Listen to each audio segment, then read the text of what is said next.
Hi all. Just Karen coming at you now. This is the official start of my new channel. Hi. Not another review channel. I know, not very creative, but I thought it was kind of funny. I think it's cool. So, and as you can see, I brought a friend with me from my other channel over. Hi, I'm happy to be here. It's been too long since we filmed anything. Well, do you want to introduce yourself in case some people don't know who you are? My name is Bluto. I'm from Blutopia. And there's a long story to that, so you might want to watch the video. Go to my other channel, K-Doll Games, Toys, and More, and you can get a little bit more background on Bluto. But Bluto's been kind of hanging out with me for, oh my goodness, a few months now, but we've been kind of busy with other things we haven't been filming. Yep, I have my own play station here. See? My play something. Karen Doll built me a thing to play here with my toys and hang out with Chloe and do stuff, so that's why I'm here. Okay, what are we doing? So, like I said, this channel, I'm going to be putting up a couple other reviews. I was going to call this something totally different, but I'm going to do a strictly review channel. Well, I like that title. Something totally different. Yeah, not another review channel. So, we're going to do a couple movie reviews. So, Yay. Our first one, we are going to talk about the first Ghostbusters. The first one. Not any other one. Wink, wink. The original. The original first one. This came out, oh my God. 1984. Okay, that's what I wanted to say, because I remember seeing this when I was younger in the theater. This stars Bill Murray, Dan Aykroyd, Sigourney Weaver, Harold Ramis, and Rick Moranis. This movie is an absolute classic. Yes, it is. It's one of these ones that, like, I can... It's scary. that I can kind of recite almost line for line at times, but... Sure. So, what did you think of it, Bluto? I'm going to let you start off. Oh, I thought it was awesome. The special effects were good. I mean, you know, some of them look dated after all these years, but I think it still looks better than some effects that are in movies now. I like the dog thing. What's that called? The dog in the apartment that comes through the door and goes, yeah, I can think of what they are called, and I am drawing an absolute blank. I thought you knew this movie. I do. I always think of the Keymaster. Keymaster. Yeah, that's what I think of, and I know they have the dog things that they turn. The gatekeeper. Yeah, like I think of that. I mean, I don't think of the dogs having a specific name, but I guess it's weird how I kind of jumped to almost the end of it.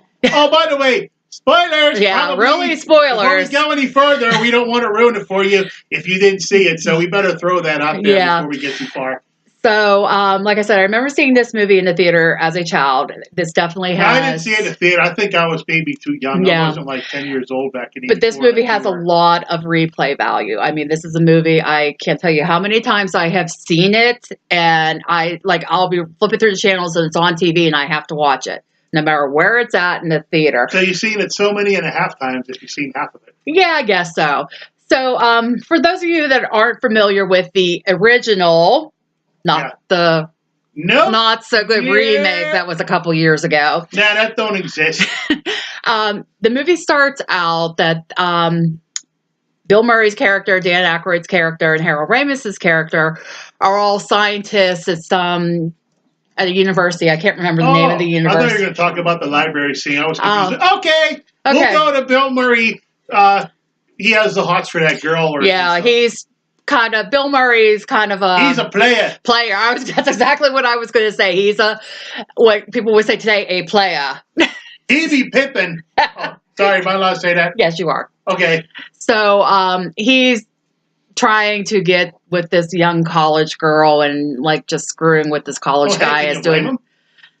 Well, I don't go that way, so... Okay, that's good, I guess. So, and then... Dan Aykroyd's character, Ray, comes in, and he's like, oh my God, we got a live one. And Bill Murray's like, you dummy, I was in the middle of trying to hook up with this girl and everything. Okay, I'll go with that. Well, yeah, pretty much. That's what he was doing. He goes, I'm right in the middle of something, Ray. Yeah. That was what he said. I know. Okay, sorry. So Ray basically tells... I totally forgot Bill Murray's character's name. Peter. Why did I forget that? Ray Stantz. Egon. Spengler. I want to say Spencer. Spencer? Yeah, I don't know where that one came from. So, Ray basically tells Peter, "You're not getting out of this one. You are going with us. That's it." So they go back to the library where Egon's like investigating stuff, doing some funky things with some funky contraptions, and they go down to the basement where this librarian saw a ghost. Like, there's a whole funny scene where he's like, Peter's asking the librarian all these questions, Yep. and one of them is like, asking her if she's on her period, basically.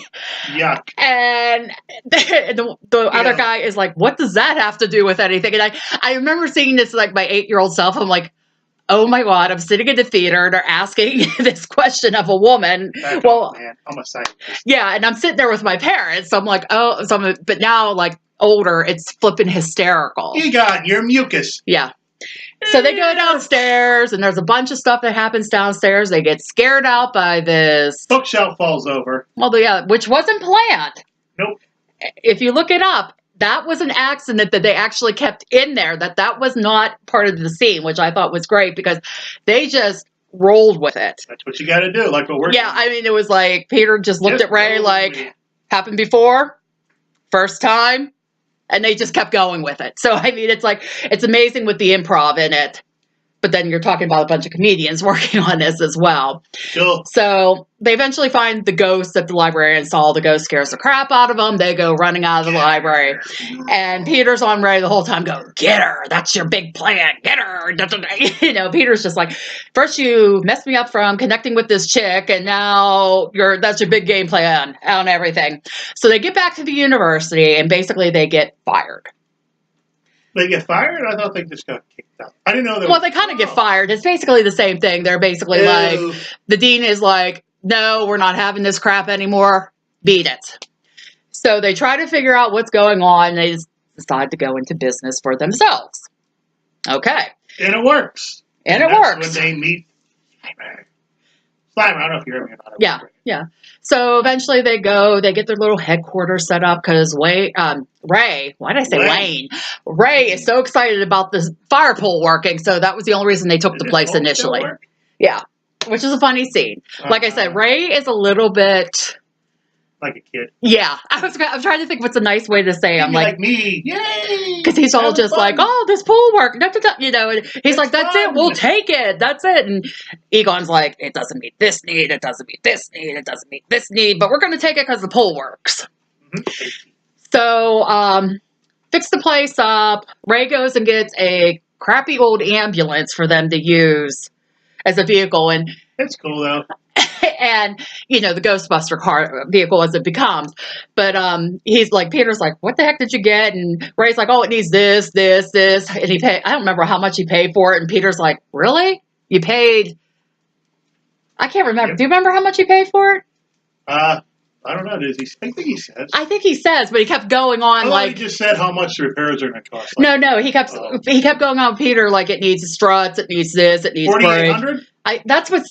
I was thinking like it was an 800. Like we'll find out what it is and put it on the screen. Maybe if I remember. So he just keeps going on about all these repairs that are probably double what he paid for the car on top of it.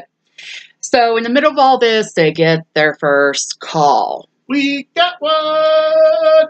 Janine, played by Annie Potts, who is the receptionist in both this first one, the original, and the second one, you know, exclaims they got one because they're talking about being out of petty cash and everything else. So they get called to some hotel. I like how they don't have any money, but they have some awesome video games up in there. Yeah, they have a lot of equipment for not having any money. I like to hang out.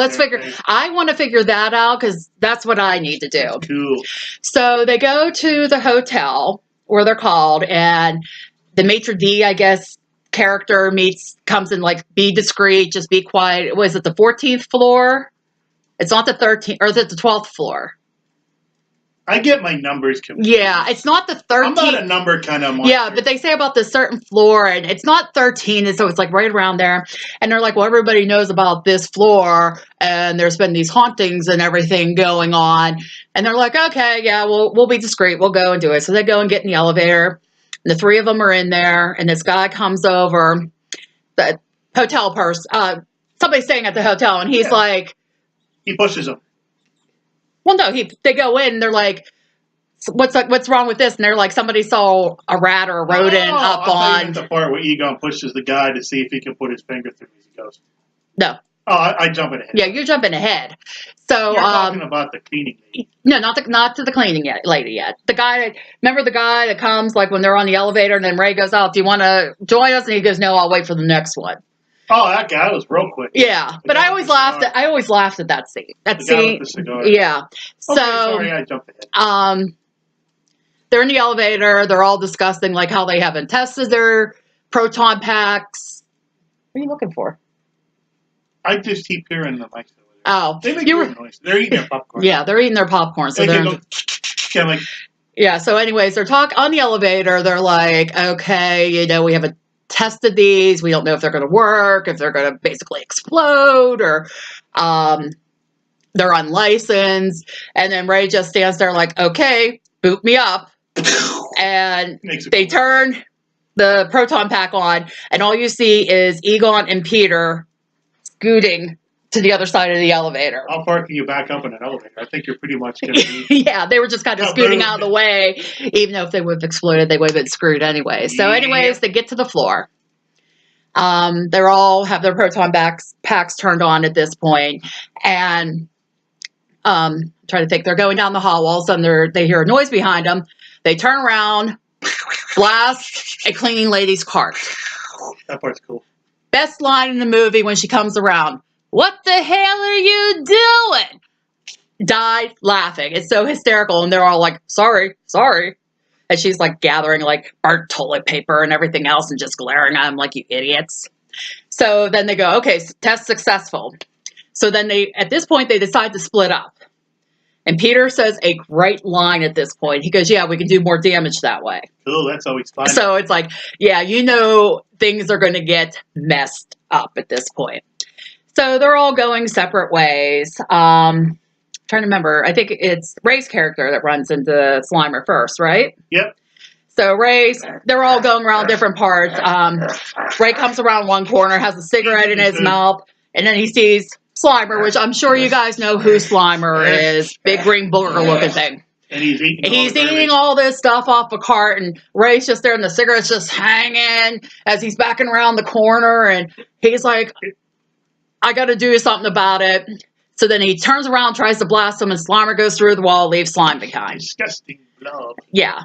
So a little bit later, Peter runs into Slimer. And Slimer's like, because he's mad. He is mad. So Peter calls Ray. He's like, Ray, and Ray's like, I saw it. And Peter's like, it's here, Ray. And he says about it being a disgusting looking or ugly looking. He says something not very nice about Slimer. And Ray's like, don't worry, it won't hurt you. Well, then Slimer just charges right at Peter. And all you hear is Peter go, ah! And Ray's running around, finds him, and Peter's laying there in all the slime. And Ray's like, are you okay? And he's like, he slimed me, which I think everybody knows that movie line. No matter if you've seen this movie or not, you know that movie line. So then Egon pages them and it's like, hey, Ray goes, hey, I'm with Peter. He just got slime. And Egon's like, that's great. Save some for me. He says, that's great, Ray. Save some for me. Yeah. Like I said, I know some of the lines.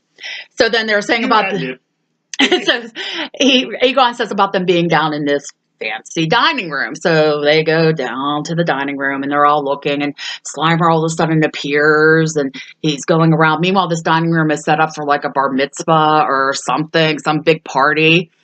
And yeah, looks gorgeous. So they see Slimer around the chandelier and Peter looks and goes, yeah, that's the one that got me. So naturally, total chaos ensues because they're trying to get Slimer and can't aim the proton beam stuff to save their soul.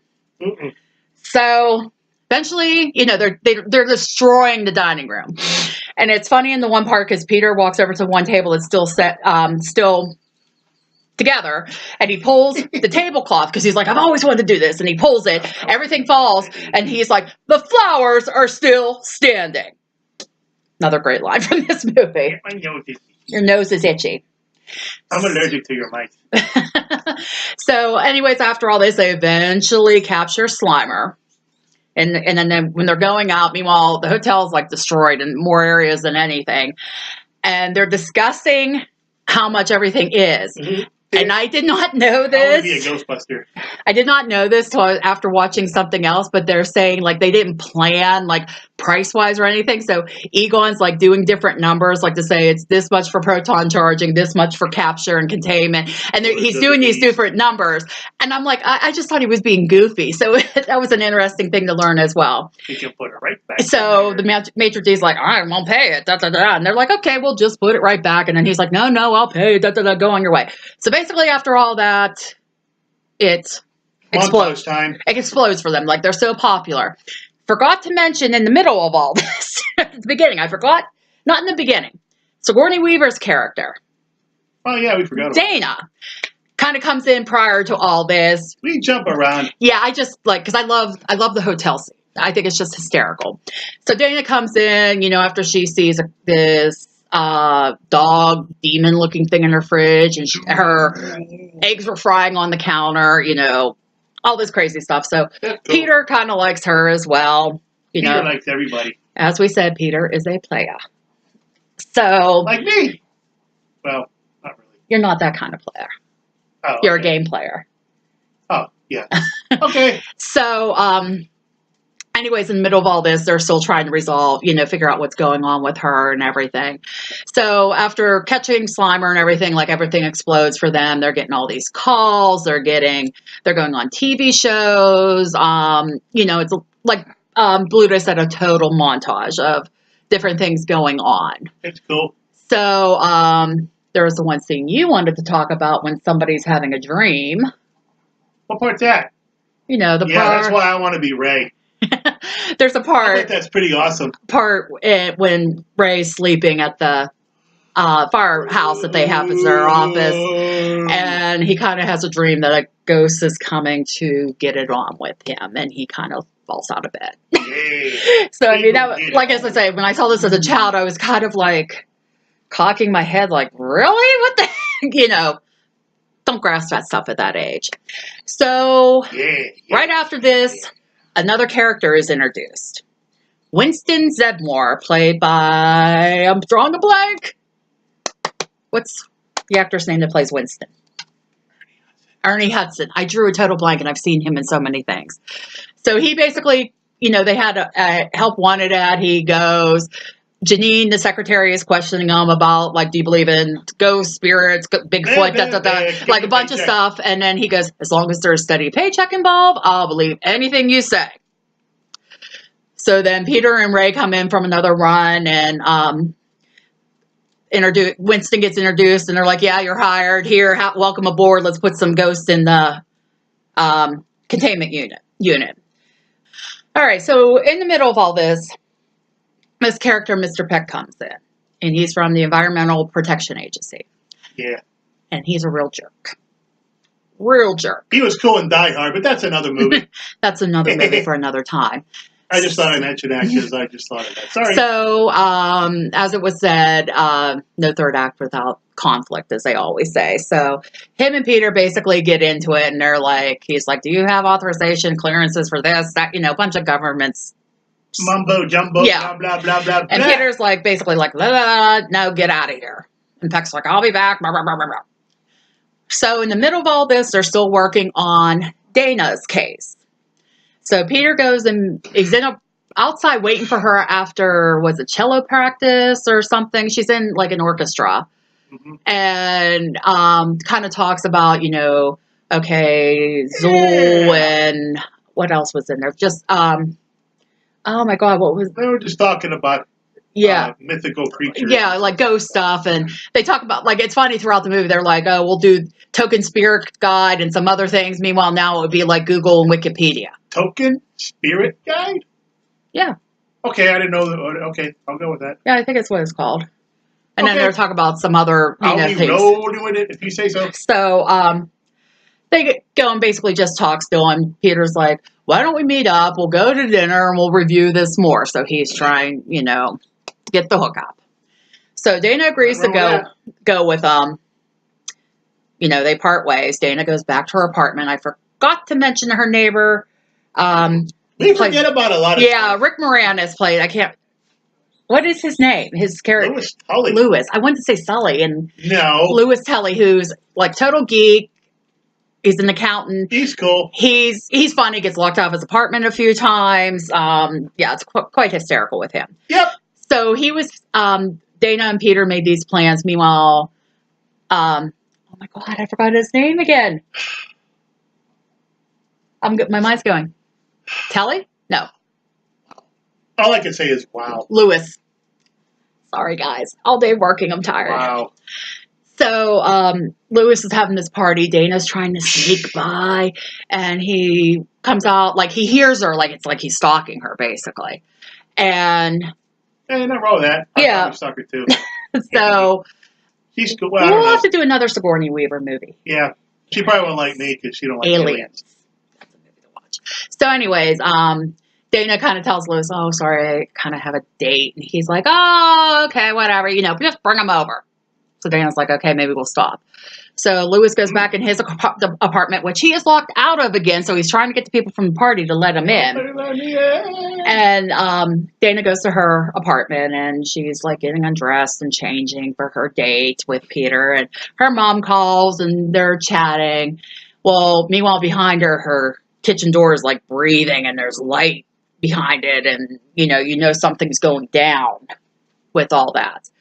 So eventually once she hangs up the phone, all of a sudden these monster hands come up through the furniture and like pinning her down. And the chair turns around while she's trying to scramble, get away, screaming. And there's the demon dog horn looking thing in the doorway. And they're like, yeah, you're getting possessed. And they take her behind the kitchen door and close. So then it cuts back over to the party at Lewis's apartment. So he's going on and on about stuff, and one of these people come in, and he goes to throw their coats in the bedroom.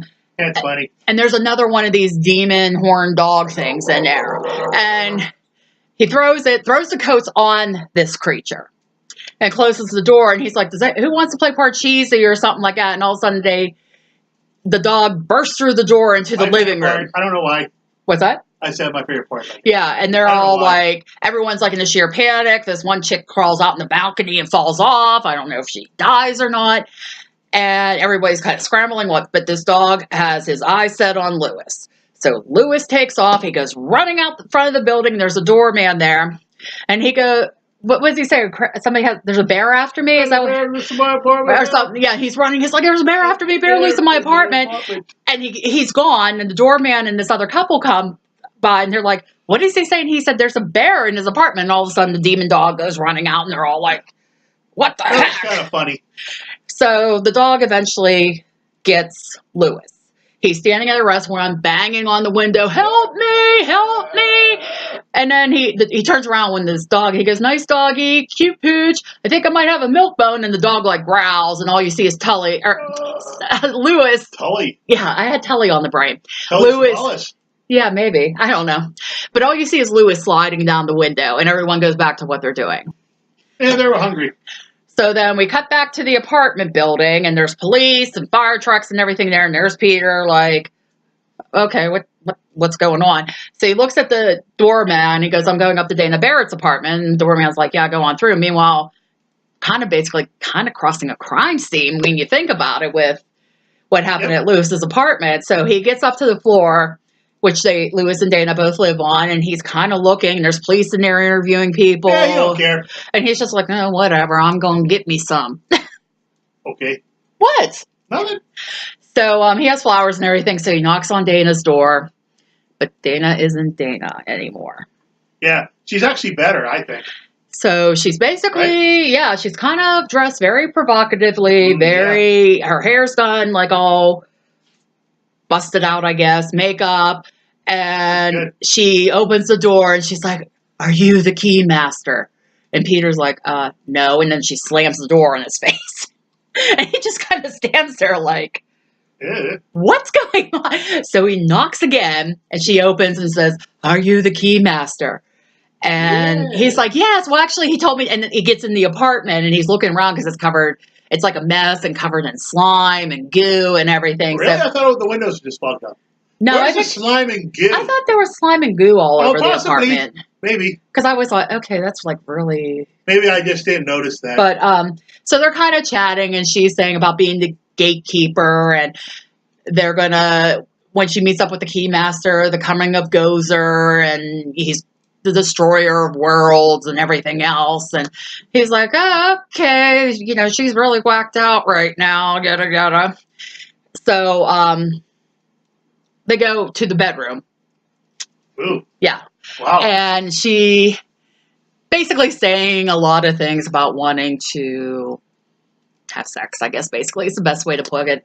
And naughty stuff. Yeah, basically. So she like throws Peter on the bed, gets on top of him, he keeps saying all this stuff, and he's like, he goes on, he goes, I think there's one too many people in there, and he's going on like trying to stop things from happening because he's like, okay, she's possessed, what's going on?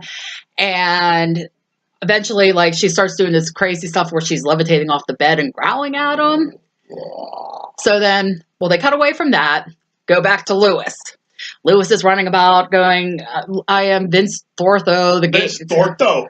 Vince, whatever, I can't remember. Vince Clortho. Keymaster of Gozer.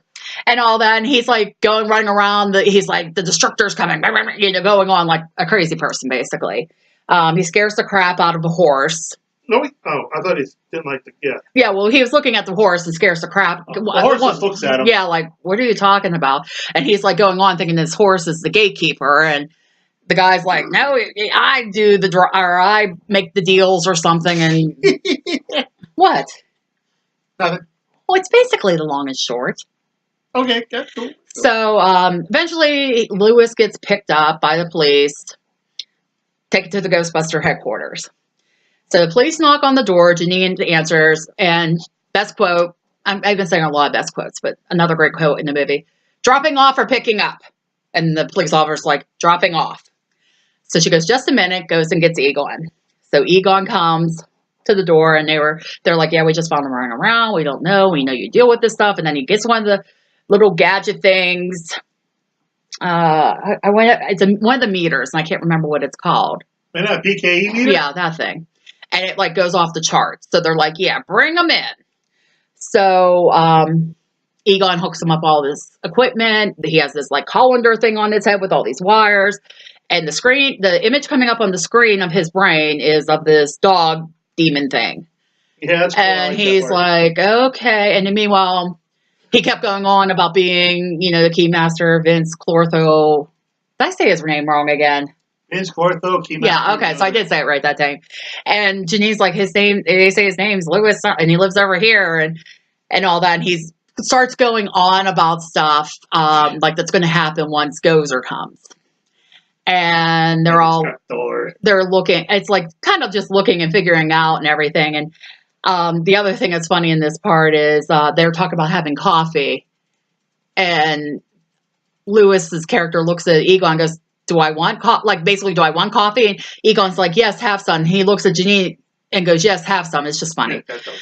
So then in the middle of all this, Peter calls to update regarding what's going on with Dana. And he had basically hopped her up on tranquilizers to sedate her. That's pretty cool. And everything. And trying to think they were saying, Egon goes, well, that's weird. I'm here with the Keymaster. And Peter goes, I think we need to really hook these two kids up. And they cut away to Lewis drinking the hot water out of a coffee pot. Yep. And Egon's like, I think that's a very bad idea. And Peter's like, okay, I'm coming. Just hang loose. I'll be there. So they cut back. And guess who shows up again? Who? Mr. Peck. Yeah.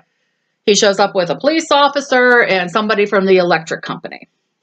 The electric So they had like a warrant or something, and they go in, and Mr. Peck's like, tell them to shut everything off, and excuse me.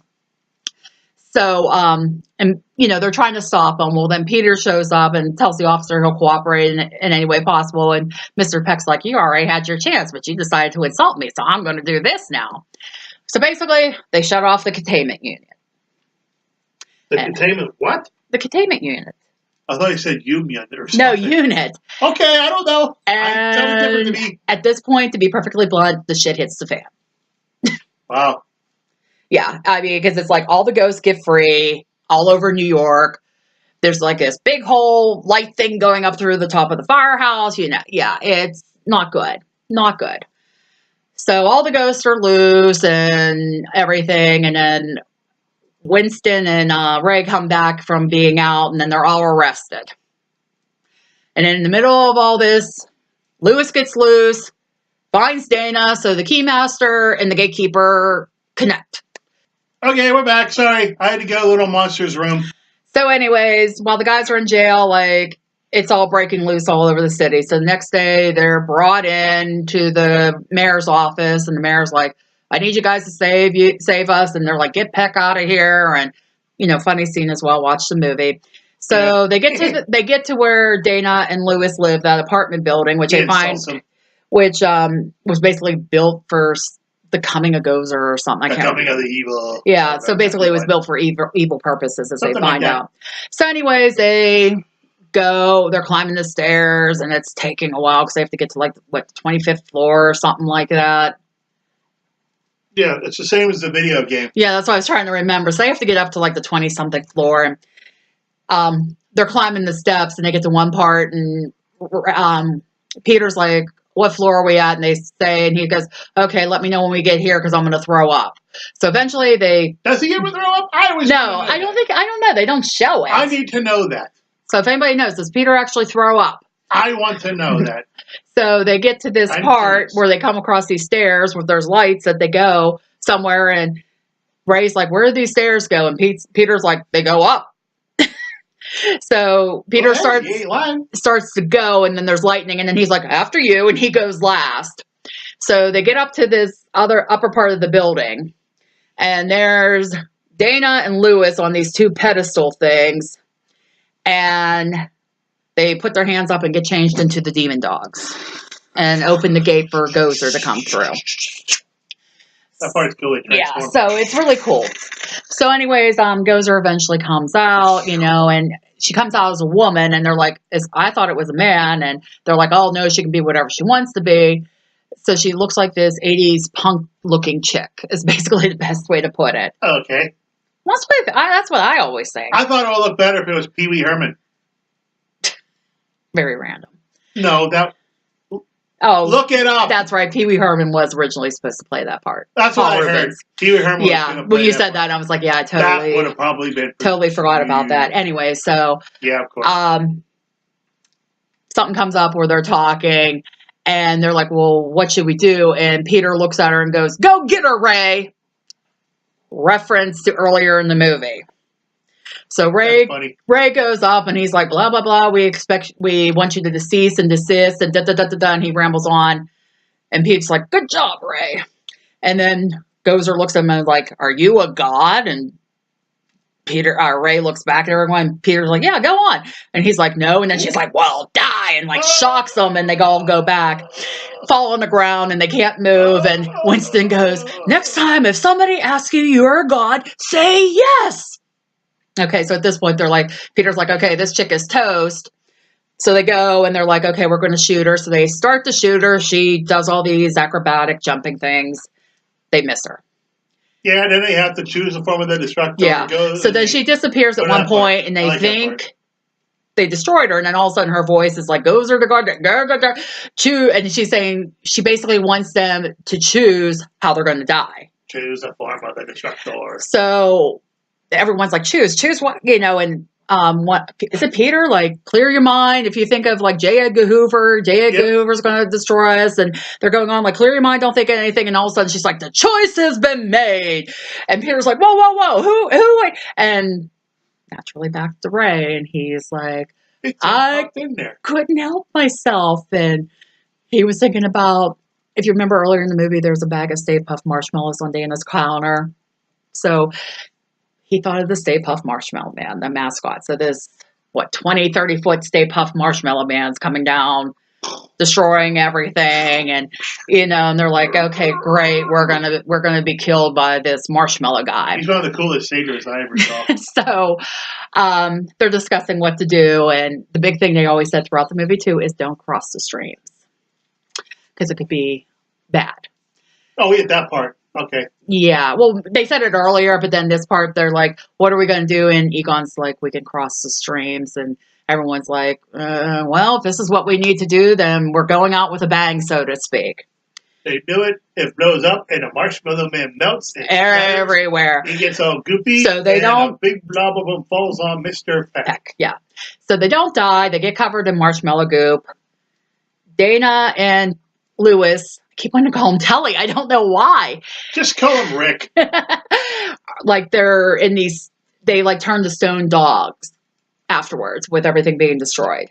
Looks like a paper mache. So they're like, oh God, these people are dead. Da, da, da, da, da. It smells like burnt dog hair and so on.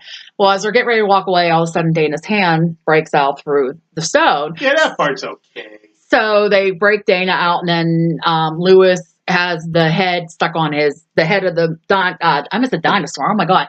Demon dog on his head. And he's like, somebody turn out the lights. I can't see. And they're helping him and everything. And that's pretty much the end. They're celebrated in New York. They're heroes. Strange ending, though. I was confused, like, why they ended up going back to their human form, but with the outer paper mache of the dog. I just thought that was weird. Yeah, I don't know. I mean, I don't know if it's one of those things because they crossed the streams and destroyed Gozer, so like all her magic stopped working. I mean, well, where did Gozer go?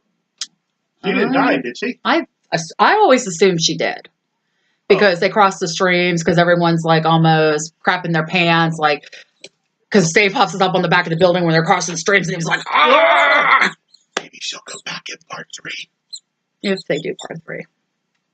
Who knows? Yeah. That's another story for another time. That's kind of it, except we have a little cameo at the end of our little green booger Slimer coming up the screen. And of course, the classic song, Ghostbusters playing. What? Ghostbusters. The song.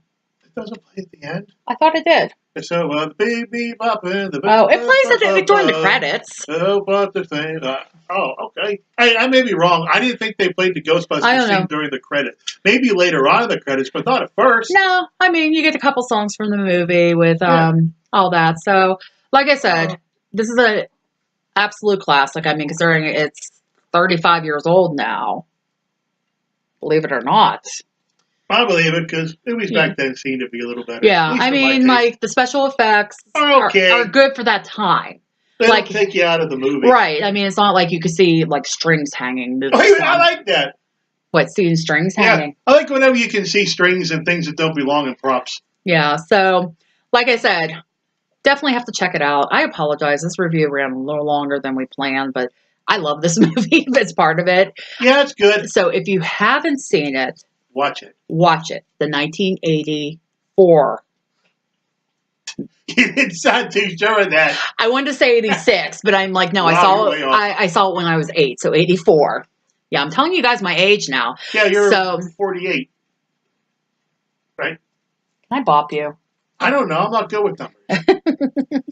So, like I said, I mean, if you want just to see how bad the remake was recently, but like I said, I rented. We watched it. I really don't remember it. I only remember what was in the trailer. And just so you know, some stuff that was in the trailer is not in the movie. No, they play it in the credits. So this is This is the Ghostbusters you want to see.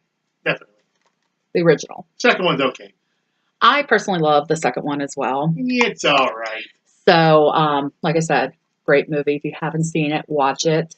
If you have seen it, you need to watch it again.